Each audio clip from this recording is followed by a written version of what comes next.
बिस्मिल्लाहिर्रहमानिर्रहीम। अस्सलाम वालेकुम डियर स्टूडेंट्स, मेरा नाम प्रोफेसर बिलाल वाजिद है और मैं एक कॉमर्स मेंटोर हूँ। आज की वीडियो के अंदर इनकम टैक्स की जो डेफिनेशन हम डिस्कस करने जा रहे हैं वो इंतहाई आसान डेफिनेशन है। इन आसान होने के साथ साथ ये बहुत इंपॉर्टेंट डेफिनेशन भी है। ये एग्ज़ाम के अंदर शॉर्ट क्वेश्चन में भी पूछी जाती है, यानी बाज़ औक़ात 4 और बाज़ औक़ात 5 नंबर के लिए भी पूछी जाती है और बाज़ औक़ात ये आपसे 20 नंबर के लिए भी पूछी जाती है। ये डेफिनेशन है एग्रीकल्चरल इनकम की। एग्रीकल्चर इनकम जिसके बारे में हम सबको पता है कि इसका टैक्स ट्रीटमेंट सबसे आसान है, कंप्लीटली एग्जेम्प्ट है। आपको जब भी एग्रीकल्चर इनकम आएगी तो फेडरल लेवल के ऊपर हमारी एग्रीकल्चर इनकम कंप्लीटली एग्जेम्प्ट है। इसके ऊपर इस वक्त कोई किसी किस्म का कोई टैक्स अदा नहीं करना पड़ता। तो एग्रीकल्चर इनकम क्या है, कौन कौन सी इनकम इस कैटेगरी में आती है, क्योंकि जो जो इनकम आपकी एग्रीकल्चर इनकम की कैटेगरी में आ गई उस पर टैक्स नहीं लगेगा। लिहाजा ये डिस्टिंक्शन करना बहुत ज़रूरी है कि कौन सी इनकम आपकी एग्रीकल्चर इनकम है और कौन सी इनकम आपकी एग्रीकल्चर इनकम नहीं है। और बाज़ औक़ात कुछ कुछ इनकम्स इतनी कन्फ्यूज़िंग होती हैं कि स्टूडेंट उसके लिए बड़ा परेशान होते हैं कि ये एग्रीकल्चर इनकम है या ये एग्रीकल्चर इनकम नहीं है। लेकिन लकीली हमारे जो जितने भी न्यूमेरिकल आज तक हमारे आए हैं एग्ज़ाम में और जितनी भी हमारी बुक में प्रॉब्लम्स हैं, उनमें हमें जिसे हम कहते हैं ना एम्बिग्यूटी में नहीं डाला जाता कि हम ये जज करें कि ये एग्रीकल्चर इनकम है या नहीं है। वहाँ पे हमें क्लियर कट बताया होता है कि एग्रीकल्चर इनकम इतनी है। तो उसका जो टैक्स ट्रीटमेंट है वो बिल्कुल सादा है कि आपने उसे क्या कर देना है, एग्जेम्प्ट कर देना है। अब चलते हैं हम अपनी बुक की डेफिनेशन पे। तो बुक क्या कहती है, एग्रीकल्चर इनकम क्या होती है? एग्रीकल्चर इनकम, उसकी डेफिनेशन ये है, इनकम ड्राइव फ्रॉम लैंड, ऐसी इनकम जो जमीन से हासिल की जाए। जमीन की जो पावर होती है, जमीन की जो फर्टैलिटी होती है, उस फर्टैलिटी को, उस सॉइल की, उस मिट्टी की पावर को यूज करके जो इनकम हासिल की जाए वो हमारी कहलाती है एग्रीकल्चर इनकम। ठीक है। पहली शर्त क्या है, इनकम ड्राइव फ्रॉम लैंड, कि वो इनकम हमने जमीन से ड्राइव की हो। अब इसमें हम जमीन की मिट्टी से क्या क्या कर सकते हैं, जंगलात उगा सकते हैं, फसलें उगा सकते हैं, फूल उगा सकते हैं, दरख्त उगा के उस पर फल उगा सकते हैं। तो ये सब चीजें जो हमारी क्या कहलाएंगी, ड्राइव फ्रॉम लैंड, जो हमने डायरेक्ट जमीन से, जमीन की जो फर्टैलिटी है उसको यूज करके हमने प्रोडक्शन ली है, वो ड्राइव फ्रॉम लैंड है। दूसरी शर्त क्या है, land is situated in Pakistan, ये जो आपकी जमीन है ना ये पाकिस्तान के अंदर होनी चाहिए। अगर आप कोई खेती बाड़ी कर रहे हो लेकिन आपकी जमीन पाकिस्तान में नहीं है, आपकी जमीन इंडिया में है या इंग्लैंड में है या अमेरिका में है, वहां पे आपके पास जो फार्मिंग करते हो आप और आपको वहां से कोई इनकम आती है, तो वो पाकिस्तान की टेरिटरी के अंदर, पाकिस्तान की जियोग्राफिकल बाउंड्रीज के अंदर वो एग्रीकल्चर इनकम नहीं है। क्योंकि एग्रीकल्चर इनकम होने के लिए दूसरी शर्त क्या है, पहली शर्त क्या है, इनकम ड्राइव फ्रॉम लैंड, कि आपने वो जो इनकम है वो कहां से ड्राइव की हो, जमीन से ड्राइव की हो, जमीन की जो फर्टैलिटी है उसकी पावर को इस्तेमाल करके ड्राइव की हो। दूसरी शर्त यह है कि land is situated in Pakistan, और वो जमीन पाकिस्तान के अंदर हो। वो जमीन कहाँ पे हो, पाकिस्तान के अंदर हो। तीसरी शर्त क्या है, land is use for agriculture purpose, land is use for agriculture purpose, उस जमीन को आप एग्रीकल्चर पर्पस के लिए इस्तेमाल करो। यानी कि अगर आप किसान हो तो आप उसके अंदर हल चलाओ, उसकी बुआई करो, फिर फसल की कटाई करो। या अगर आपने कोई बाग लगाया हुआ है तो बकायदा उसकी जो है वो आप निगहदाश्त करो, उसको जो है वो प्रॉपर उसकी केयर करो, उससे फल लो। इसी तरह अगर आपकी कोई नर्सरी है तो प्रॉपर आप उस पर फूल लगाओ। ठीक है। अब बाज़ औक़ात ऐसा होता है कि हमारी ज़मीन पे खुदरू पौधे उगाते हैं, जैसे घास उगाती है, इसी तरह वो बड़ी बड़ी जो घास होती है वो उगाती है, तो उसे हम कहते हैं स्पॉन्टेनियस प्रोडक्शन।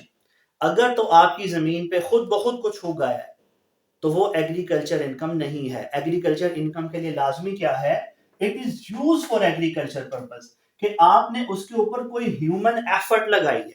अगर आपने जमीन पे कोई ह्यूमन एफर्ट नहीं लगाई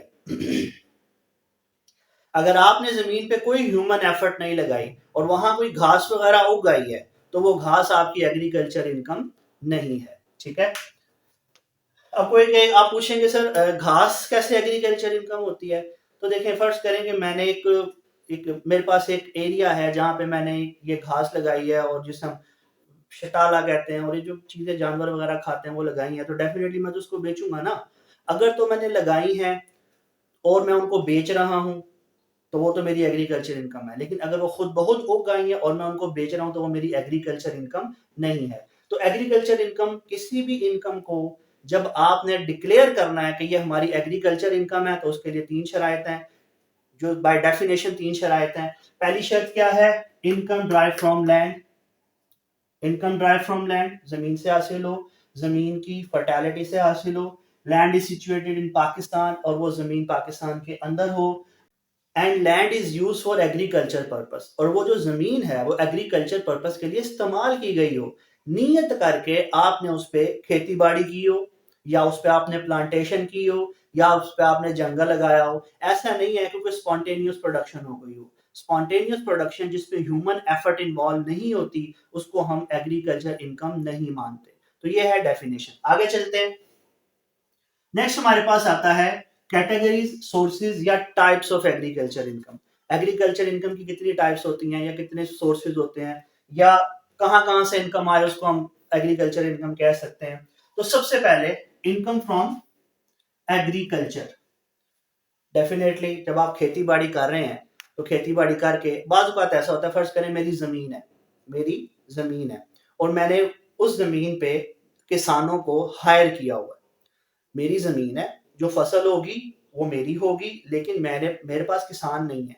मैंने किसानों को हायर किया हुआ है और वो मेरे लिए फसल का सारा काम करते हैं। तो इसका मतलब है कि वो एग्री मैं उनको पे दूँ, मैं उनको फसल का कुछ हिस्सा दे दूँ, ये मेरा मसला है।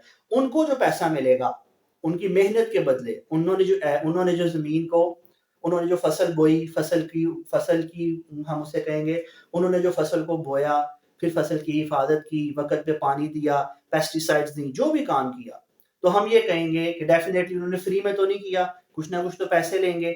वो जो पैसे लेंगे ना, वो उनकी एग्रीकल्चर इनकम कंसीडर होगी, ठीक है? उसके बाद जब फसल पक के तैयार हो जाएगी, वो तो फसल मुझे मिलनी है, जो मुझे मिलेगी मेरी भी एग्रीकल्चर इनकम है, ठीक है? तो सबसे पहले आ गया इनकम फ्रॉम एग्रीकल्चर। ज़मीन के ऊपर एग्रीकल्चर एक्टिविटी परफॉर्म करके जो इनकम कमाई गई है, वो एग्रीकल्चर इनकम है, ठीक है? रेंट ऑफ एग्रीकल्चर लैंड, बाज़ औक़ात क्या होता है, फर्ज करें रेंट ऑफ एग्रीकल्चर लैंड का क्या मतलब है? मेरे पास ज़मीन है, लेकिन मैं उसे लीज़ पे दे देता हूँ या किराए पे, सादा लफ्ज़ों में मैं उसे रेंट आउट कर देता हूँ कि यार मैंने इस पे फसल नहीं उगानी, कोई और इस पे फसल उगा ले। अब डेफ़िनेटली जो फसल उगाएगा मैं उससे रेंट लूँगा। जब मैं उसे जो मैं रेंट ले रहा हूँ अपनी ज़मीन के बदले, ठीक है? तो वो क्या कहलाएगा? वो भी मेरी एग्रीकल्चर इनकम की कैटेगरी में आएगा। तो पहला income from agriculture, agriculture income है। जो मजदूर काम कर रहे हैं उनकी इनकम एग्रीकल्चर इनकम है। उसके बाद अगर मैंने अपनी जमीन एग्रीकल्चर पर्पस के लिए रेंट आउट कर दी, किसी किसान को पट्टे पे दे दी, लीज पे दे दी, सादा लफ्जों में किराए पे दे दी, तो उससे जो मुझे किराया आएगा वो भी एग्रीकल्चर इनकम है। Number 3, income from sale of produce. Definitely गंदम उगी या मकई उगी या गन्ने की फसल हुई, कोई भी फसल हुई, चावल की फसल हुई, गन्ने की फसल हुई, कोई भी अगर फसल हुई, अब डेफिनेटली मैंने उसको अपने पास तो रखना नहीं है, घर में तो रखना नहीं है, उसको बेचना है। उसको बेच के जो पैसा आएगा वो भी एग्रीकल्चर इनकम है। उसके बाद income from any process to make the produce fit for the market. अच्छा, ये पॉइंट बहुत इंपॉर्टेंट है कि जब हमारी कोई फसल तैयार हो जाती है, हम उसको काट देते हैं, अभी भी वो मार्केट में सेलेबल कंडीशन में नहीं आती। बहुत सारी फसलें ऐसी हैं कि जिनको सेलेबल कंडीशन में लाने के लिए फर्दर प्रोसेसेस करने पड़ते हैं। मिसाल के तौर पे चावल जिसे हम कहते हैं, ठीक है? जब हम चावल की फसल को निकालते हैं तो चावल के ऊपर एक छिलका होता है, उसे हम वंड कहते हैं, और पंजाबी में एक और लफ्ज है मुझे भी याद नहीं आ रहा, बेसिकली उसको हम वंड कहते हैं, ठीक है? हो, आप उस चावल को बकायदा मशीन से गुजारते हो, जिसे हम थ्रेशिंग कहते हैं, ठीक है? मशीन से गुजारते हो, मशीन उस छिलके को अलग कर देती है, ठीक है? और चावल आपका साइड पे हो जाता है। अब ये क्या हुआ? ये वो प्रोसेस है जो प्रोड्यूस को फिट फॉर मार्केट कर रहा है। अगर आप वो छिलके को नहीं उतारोगे, और वो छिलके को हाथ से उतारना बड़ा मुश्किल है, आपको उसको मशीन से गुजारना पड़ेगा, जो जदीद टेक्नोलॉजी आ गई है। तो इसमें जब तक आप उसको उस प्रोसेस से नहीं गुजारोगे, तब तक वो आपका चावल मार्केट में सेलेबल नहीं है। और अगर आपका चावल मार्केट में सेलेबल नहीं है तो पड़ा खराब होगा।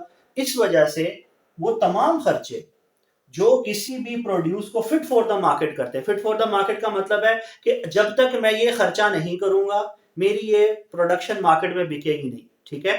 तो वो तमाम खर्चे जो किसी प्रोडक्ट को मार्केट में सेलेबल बनाने के लिए लाजमी है, वो भी आपकी एग्रीकल्चर इनकम कंसीडर होंगे। और लास्ट में income of a building used by the cultivator as a store room. अब जो कल्टीवेटर है, जो किसान है, डेफिनेटली उस किसान के पास कुछ जिसे हम कहते हैं ना इक्विपमेंट्स होंगे। उसके पास ट्रैक्टर होगा, उसके अलावा उसके पास मोटर होगी ट्यूबवेल चलाने के लिए, इसके अलावा उसके पास कोई ट्रैक्टर में डालने के लिए डीजल वगैरह होगा। इसके अलावा बहुत सारे इक्विपमेंट्स हो सकते हैं उसके पास, ठीक है। अब वो कहाँ रखेगा? कोई ना कोई तो स्टोर रूम होगा, जो आसपास उसने अपनी जमीनों के आसपास एक कमरा सा बनाया होगा जहाँ पे वो संभाल के रखता होगा अपने औजार, अपने सामान वगैरह को, ठीक है। रोज घर तो नहीं लेके जाता होगा। तो अगर उसने कोई बिल्डिंग ली हुई है, बिल्डिंग से मुराद बहुत बड़ी बिल्डिंग ना समझे, उसने कोई छोटा सा कमरा लिया हुआ है किराए पे, जहाँ पे वो अपने औजार रखता है, अपने इक्विपमेंट्स रखता है उसको, या अपनी फसल को काट के वहां पे स्टोर करता है, ये भी आप कह सकते हैं एज अ ड्यूलिंग हाउस या एज अ स्टोर रूम वो उसको यूज कर रहा है। तो उस बिल्डिंग के ऑनर की जो कमाई है, डेफिनेटली अगर वो जो बिल्डिंग है उसका वो रेंट तो वो दे रहा है ना, उस बिल्डिंग का वो रेंट दे रहा है ना, तो वो जो बिल्डिंग का रेंट है ना, जो वो रिसीव कर रहा है, जो भी पर्सन रिसीव कर रहा है, वो उसकी एग्रीकल्चर इनकम होगी। इसकी ये आपकी जमीनों के आसपास होना चाहिए, ठीक है, बिल्कुल उसके करीब होना चाहिए, उससे मुल्हिका होना चाहिए। तो इसे हम कहते हैं इन इमीडिएट विकानिटी ऑफ लैंड। तो ये 5 किस्म की जो इनकम है, ये हमारी एग्रीकल्चर इनकम है। उसके बाद एग्जांपल्स ऑफ एग्रीकल्चर इनकम, वैसे किताब के अंदर 10-10 एग्जांपल्स दी हुई हैं, आपने उनमें से कम 5 से 6 एग्जांपल लाजमी लिखनी है, ठीक है। मेरे पास जगह की कमी की वजह से मैंने एग्जांपल्स पूरी नहीं लिखी, मैंने थोड़ी-थोड़ी लिखी है। अब सबसे पहले एग्रीकल्चर इनकम की एग्जांपल्स क्या है? इनकम ऑफ ग्रोइंग टी, ठीक है, चाय की जो काश्त होती है वो आपकी एग्रीकल्चर इनकम है। गंदम की, गन्ने की, चावल की, ये सारी एग्रीकल्चर इनकम है। उसके बाद sale of honey and honey products, शहद और शहद की तमाम प्रोडक्ट्स की जो सेल परचेज है वो आपकी एग्रीकल्चर इनकम है। उसके बाद income from growing fruits, flowers, flower कह लें फ्रूट कह लें दोनों ठीक है। ये जो आपकी नर्सरीज होती हैं जहाँ पे आपको ये रंग बिरंगे फूल मिल जाते हैं, इनकी इनकम भी एग्रीकल्चर इनकम है, क्योंकि ये जो फूल उगा रहे हैं ना, ये जमीन की फर्टालिटी को यूज करके उगा रहे हैं, ठीक है। नेक्स्ट हमारे पास हैं examples of non agriculture income. Income of sugar mill and flour mill, आटा बनाने वाली जो मिलें होती हैं या चीनी बनाने वाली जो मिलें होती हैं, इनकी इनकम नॉन एग्रीकल्चर इनकम है। उसके बाद इनकम ऑफ पोल्ट्री फार्म, जो पोल्ट्री फार्म, पोल्ट्री का जितना बिजनेस है, डेयरी का, पोल्ट्री का, ये सारा नॉन एग्रीकल्चर है। और उसके बाद income from sale of land soil, हाँ, अगर आप जमीन की मट्टी को बेचते हो, जैसे हमारे यहाँ भट्टे वाले क्या करते हैं, उसे ईंटें बनाते हैं, वो मट्टी खरीदते भी हैं और अपनी जमीनों की मट्टी से वो ईंटें भी बनाते हैं, ठीक है। इसी तरह दरियाओं की मट्टी बकायदा बेची जाती है। तो ये आपकी नॉन एग्रीकल्चर इनकम है, ठीक है। तो ये तो हो गया examples of agriculture income, example of non agriculture income. उसके बाद हमारे पास है पार्शियल इनकम। अच्छा, टैक्स ट्रीटमेंट देख लें। टैक्स ट्रीटमेंट मैंने आपको पहले बताया कि अगर आपकी इनकम एग्रीकल्चर इनकम की कैटेगरी में आ गई है तो कंप्लीटली एग्जेम्प्ट है, इसके ऊपर कोई टैक्स नहीं लगेगा, कोई टैक्स नहीं लगेगा, कंप्लीटली एग्जेम्प्ट है, ठीक है। अब बात करते हैं पार्शियल इनकम की।